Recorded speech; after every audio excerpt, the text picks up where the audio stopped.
Estamos de vuelta en A Bocajarro, como lo anunciamos con Enrique Cornejo. Antes de presentarlo, por favor, quiero compartir con ustedes porque el tema chinchero continúa. Bruno Yufra, el día de ayer noche, brindó declaraciones a varios medios de comunicación, habló sobre chinchero. Esto fue lo que dijo. A ver. ¿Podría entonces todavía Kunturwasi trabajar en el aeropuerto, construir este aeropuerto? Todas las opciones son posibles, yo no me quiero adelantar. Ustedes tendrán que entender que estamos en el medio de una situación muy particular, que se tienen que tomar decisiones, ambas partes tendrán que estudiar los escenarios y en eso estamos. Entonces no ha quedado sin efecto. No ha quedado sin efecto ni tampoco se ha validado, es simplemente una ampliación de la situación en la que estábamos, suspendiendo las obligaciones, nada más. A ver, esto generó reacciones, ¿no? De inmediato de índole política, sobre todo en el Congreso de la República. Johnny Lescano, ¿no? Por ejemplo, dijo que esto podría exponerse a otra interpelación del nuevo ministro. Javier Velázquez Quisquén también, pero fiel a su estilo, Mauricio Mulder también habló. Dijo esto, vamos a compartirlo, tenemos una claqueta al respecto. ¿Qué dijo Mauricio Mulder? El contrato ya murió, ya no existe, pero ahora dicen no, la adenda la vamos a revivir en 3 meses, la vamos a evaluar. Y aquí su frase, Mauricio Mulder. ¿Qué dijo después? Yo creo que ahora sí, al señor Kuczynski le faltan pantalones para tomar decisiones rápidas. Y a ver, si uno analiza también lo que dijo Bruno Yufra, en verdad habla también de tomar decisiones, pero lo que queda claro es que todavía, y justamente lo que plantearía el ministro Yufra es que estos 3 meses van a ser justamente utilizados para evaluar y finalmente tomar una decisión final, que parece, aquí me estoy adelantando, se lo vamos a preguntar a Enrique Cornejo, podría ser justamente, digamos, no entrar en una pelea abierta con el consorcio, sino buscar justamente una salida en que ambas partes se pongan de acuerdo. Enrique Cornejo, muy buenas noches y gracias por estar aquí. Buenas noches. ¿Cuál es la línea? ¿Cómo analizas, digamos, esta frase del ministro Yufra, ni fu ni fa, digamos, 3 meses más de la suspensión de la adenda del contrato? Yo creo que el exministro Vizcarra, cuando todavía estaba en funciones, dio una frase que no se concretó nunca, porque dijo que el contrato quedaba sin efecto, pero nunca hubo, que sepamos, ni un dispositivo, ni una comunicación al concesionario que eso se estaba produciendo. Por lo tanto, en la práctica, el contrato, más allá de la declaración, ha seguido vigente y sigue vigente, número 1. Ahora, es evidente que el nuevo ministro está tratando de encontrar alguna solución negociada. Sería ideal. Ok, eso entonces no me equivocaba cuando decía que justo en estos 3 meses es para tratar de llegar a un acuerdo con Kunturwasi. Sería ideal para todas las partes porque el tema es el siguiente.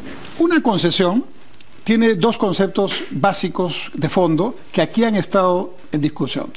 El primero es que el Estado deliberadamente le encarga a un privado que ponga una inversión que el Estado podría poner, pero que, como no tiene todos los recursos necesarios para hacer todo lo que se necesita, le encarga al privado que lo haga y este dinero el Estado lo usa en otras prioridades.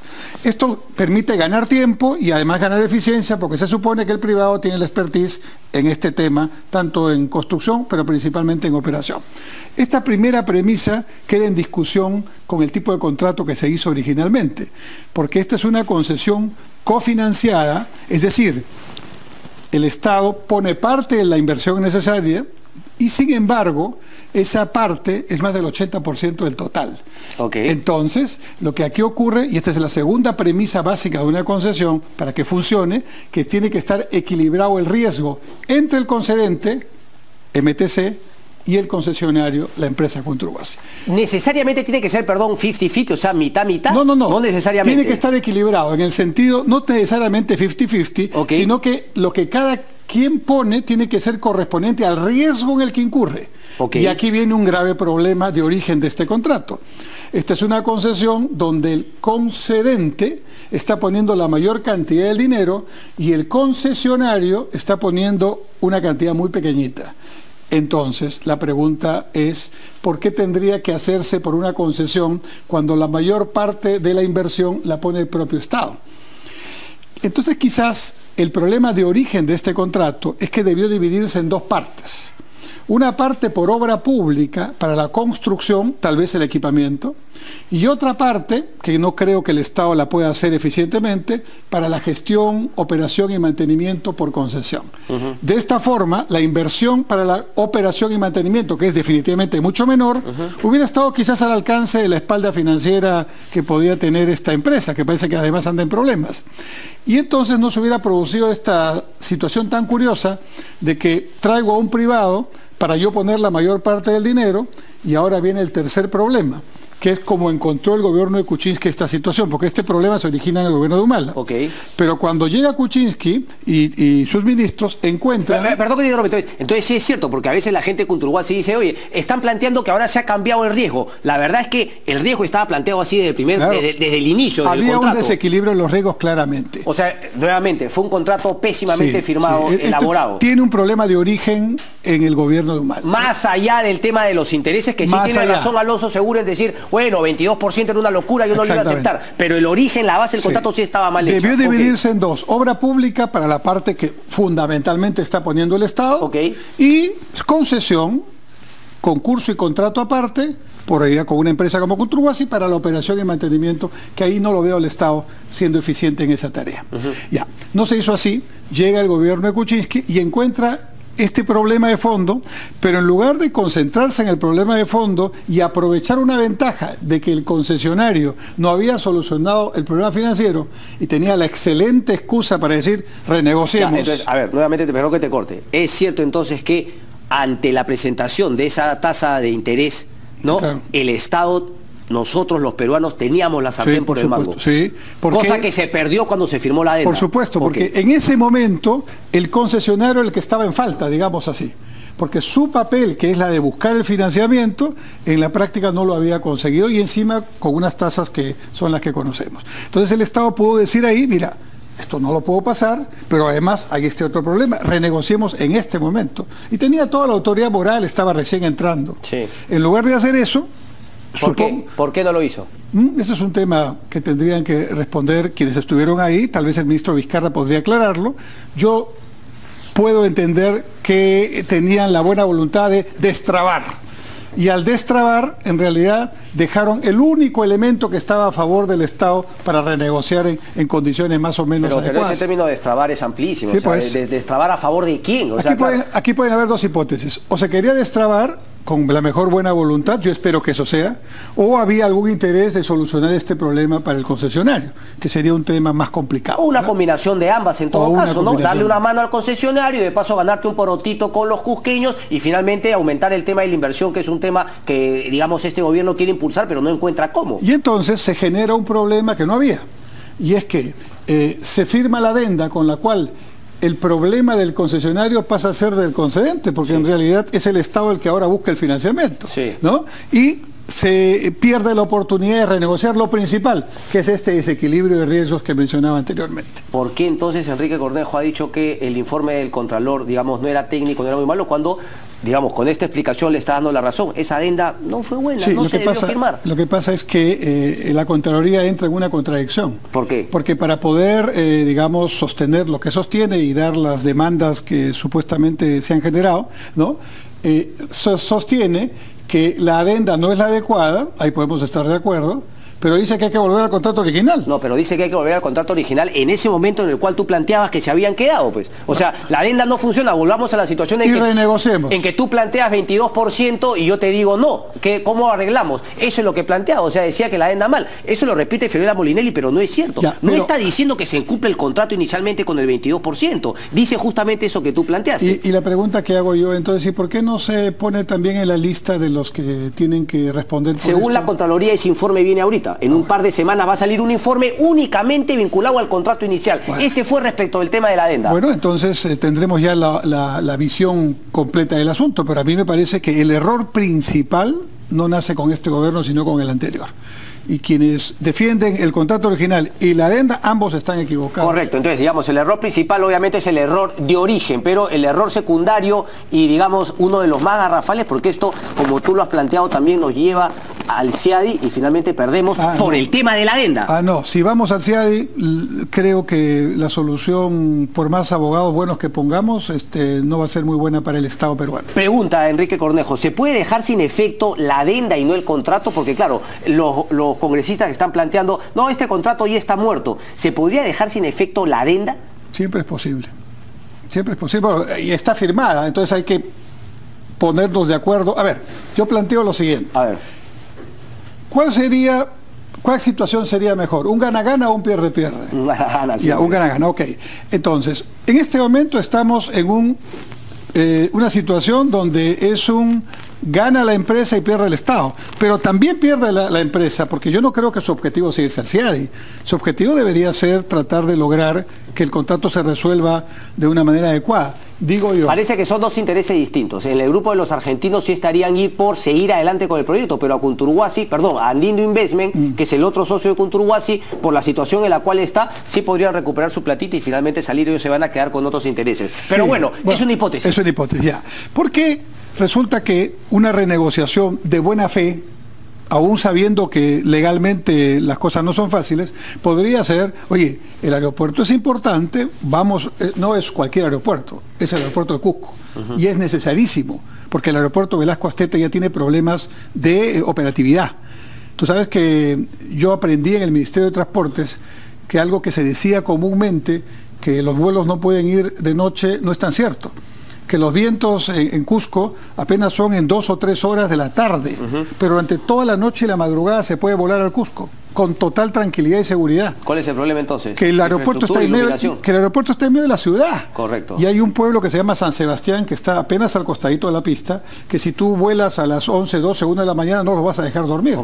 Entonces, realmente es una necesidad por la plaza, porque el Cusco se lo merece, pero si nosotros realmente le ponemos una buena voluntad, y estoy hablando a la empresa y al ministerio, a ambos, se puede encontrar una salida, porque al final del día, la empresa, ¿qué es lo que va a poner? Lo que tendría que poner es la parte de la inversión que corresponde a lo que realmente va a gestionar como riesgo propio, que es operación y mantenimiento. Ha hecho bien entonces Bruno Yufre en decir finalmente 3 meses más para ver qué onda, pero él tampoco ha descartado, ojo, que el proyecto pueda continuar. Todas las opciones son posibles. Imagino que la opción también de la adenda es posible desde el punto de vista de Bruno Yufra. Una nueva adenda que reemplace la anterior. O la adenda únicamente como está actualmente, yendo finalmente contra los intereses o contra el informe de la Contraloría, porque recordemos que no es vinculante el informe de la Contraloría. No, pero ya es un elemento muy complicado que tú sigas adelante cuando la Contraloría te está dando un úcase de esa forma, ¿no? Ok, entonces, digamos, no irían con el tema, digamos, de la adenda, pero buscar una nueva adenda. Yo creo que el ministro Yufra está tratando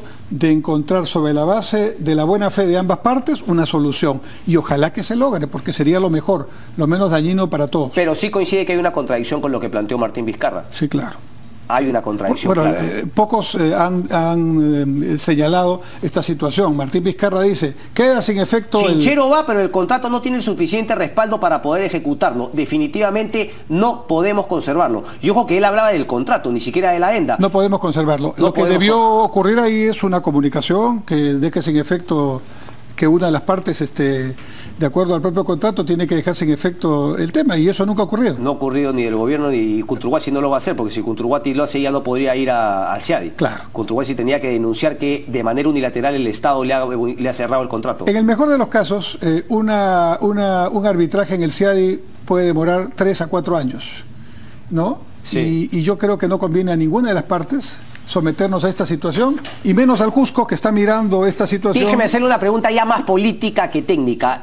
Por lo que dijo Martín Vizcarra y por lo que ahora corrige de alguna manera y contradice lo dicho por Vizcarra, el actual ministro Bruno Yufra, ¿no le da la sensación que Martín Vizcarra nunca estuvo tan convencido de la manera como se firmó la adenda y el tema de Chinchero, tras justamente haber recibido ese mal contrato, pero haber firmado esa adenda que se firmó? Me da esa impresión también.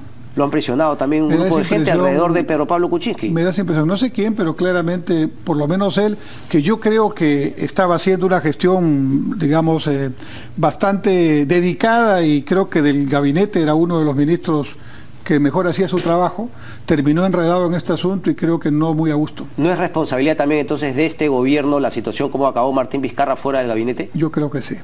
Vamos a hacer una pausa, Enrique Cornejo, y luego regresamos con este y otros temas más también, porque es candidato, bueno, precandidato a la alcaldía de Lima. Regresamos con eso, no se muevan. Bien, sigue con nosotros Enrique Cornejo, quien, dicho sea de paso, también es precandidato a la alcaldía de Lima, pero justamente antes yo le tengo que recorrer un poco, ¿no?, el pasado. Muéstrame la fotografía, por favor, y le hago la pregunta directamente. ¿Tiene alguna, cree usted, connotación política esta reunión? ¿Usted recuerda, en ese momento también estaba en el gabinete esta reunión? A la información ahora es que habría sido aquí, en un hotel en nuestro país, ¿no?, en Manaos. Lula da Silva, Alan García Pérez y sobre todo la presencia de Marcelo Odebrecht. No, yo no sé esa reunión, ni dónde es, ni cuándo ha sido. Al presidente Lula sí lo he visto con sus ministros. 2010 dice que habría sido la fecha. Con sus ministros cuando vino aquí en Palacio de Gobierno. Y fue una reunión además muy multitudinaria porque fue en el Salón Pizarro, creo que se llama, donde estaban prácticamente medio gabinete de cada país y los funcionarios viendo lo que sería un poco el desarrollo de esta relación bilateral.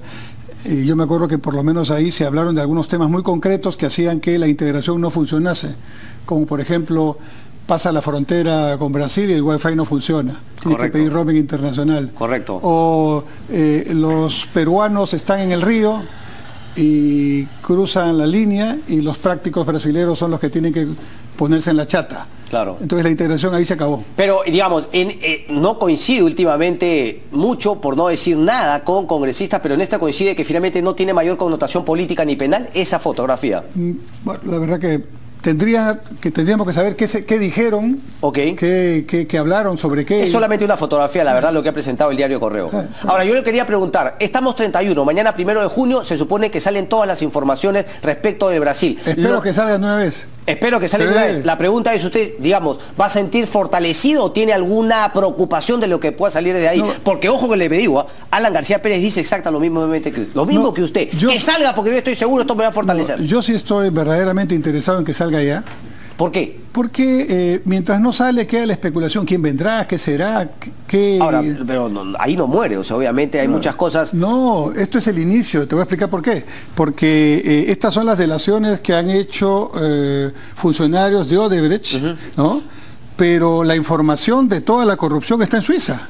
Correcto, con justamente el CPU están con toda la información. Ahí decodificando estas encriptaciones, si se puede llamar así, que se han generado de manera muy sofisticada. Pero solamente de Odebrecht habrá que buscar también justamente lo que salga de las otras empresas. Claro, y lo que está allá es, digamos, lo de Odebrecht, pero que es todo. Lo que sale en Brasil es lo que han decidido hablar. Correcto. Entonces... Tranquilidad. Que salga de una vez. ¿Lo fortalecerá, cree usted, para su campaña municipal? Bueno, a mí me fortalecerá conforme avance el tiempo y se vayan dando todas las noticias y las delaciones y las no delaciones y quede claro que hubo gente que efectivamente cometió corrupción y entró en este tema de coimas y otros delitos.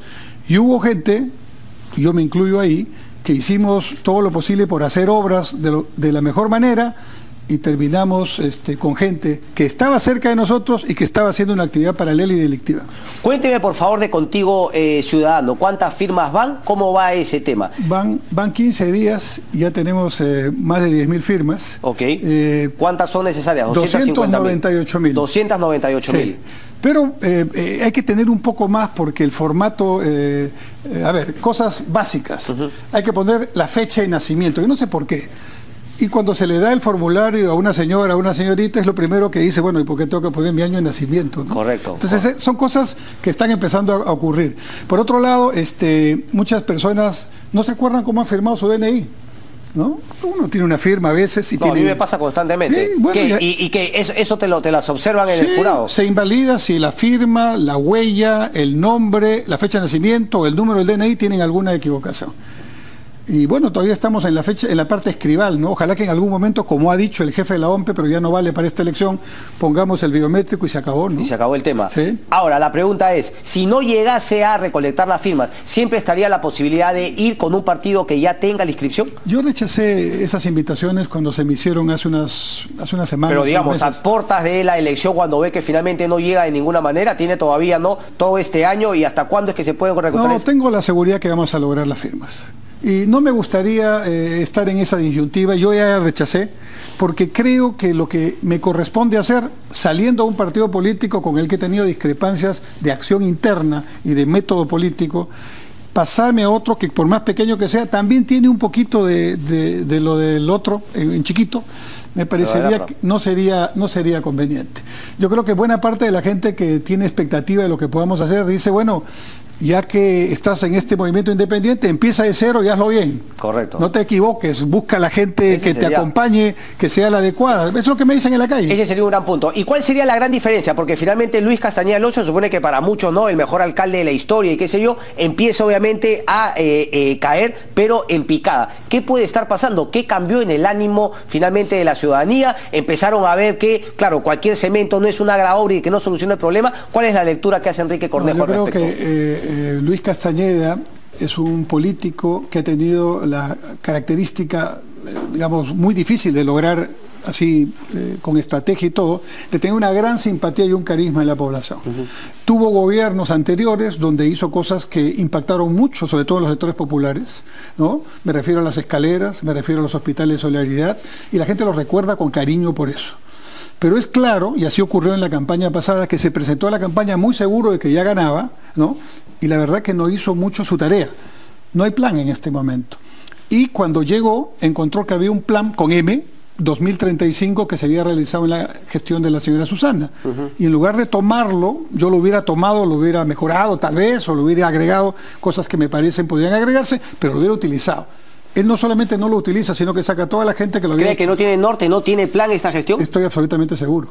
Entonces eso implica una serie de circunstancias muy de tumbo en tumbo, que implican además, creo yo, errores políticos importantes y reflejos que antes tenía y hoy no lo veo. Por ejemplo, él tuvo una actuación poco adecuada en el tema del peaje de Puente Piedra. Sí. ¿no? No se le vio, y cuando se le vio entró en una situación, y mañana me parece hay una gran marcha por este tema, sí, que va a ser multitudinaria según entiendo. Ya. Luego viene lamentablemente la situación de los desastres naturales, y ahí tampoco reaccionó. No solo se cae el puente y la infortunada declaración del gerente, sino que él mismo no está presente, como han estado otros funcionarios públicos, el propio gobierno nacional. Creo que su ausencia ha sido un tema importante. Bueno, Enrique Cornejo, Castañeda, según la ley, a menos que cambie, ya no va a poder ir a la candidatura, pero tanto Luis Castañeda Alonso como Susana Villarán, exalcaldes, están con sospechas, ¿no? Con denuncias por presuntos actos de corrupción. A usted no lo han acusado directamente, pero ha quedado todavía justamente esa sombra de la cual hablamos hace instantes, por la cual usted quiere que salga toda la información, pero no teme que justamente la sensación del limeño sea anti-establishment total. No quiero a nadie, que se vayan todos los de antes y una persona nueva. Aparece por ahí Zurek, pero él podría también justamente recaer en esta imagen. Es decir, que la gente nuevamente vuelva a coger a cualquier persona que sea nueva por todos estos temas que, de alguna manera, no recaen sobre todo el aparato político que ya se conocen los limeños. Sí, existe esa posibilidad. Ahora a mí me da, la gente, lo digo por lo que percibo en la calle, una curiosa circunstancia digamos, por un lado me da una característica. Yo soy político hace mucho tiempo, pero la gente me ubica con una característica técnico-político, ¿no? De manera que hay esa impresión. Y lo segundo, que me da el beneficio de la duda aún en estas circunstancias difíciles, lo cual aprecio mucho y no voy a defraudar. Vamos a ver entonces cuando finalmente empiezan algunas, ¿no? Ya encuestas, ¿no? Para ver cómo se va definiendo. Sí. Ya algunas, bueno, usted precandidato, se habla de Gustavo Guerra García en un frente de izquierda que todavía quiere definir. Juan Carlos Zurek ya adelantó. Me dijo acá muy gracioso que las bases no habían puesto un cartelito en la carretera Panamericana Sur. Por favor, no me ponga carteles todavía. No manchemos la ciudad hasta que se dé el kick-off oficial. Claro. La idea es que hay una competencia buena, que haya propuestas, que Lima tenga por fin un norte, un horizonte, que salgamos del caos y que tengamos la posibilidad de hacer lo que una ciudad de 9 millones de personas se merece. Todo el mundo quiere eso, a ver quién nos los da. Enrique Cornejo. Mientras tanto, todos los que quieran colaborar y no con su firma o apoyando, www.firmaton.pe, ahí está toda la información. Firmaton.pe. Muchísimas gracias.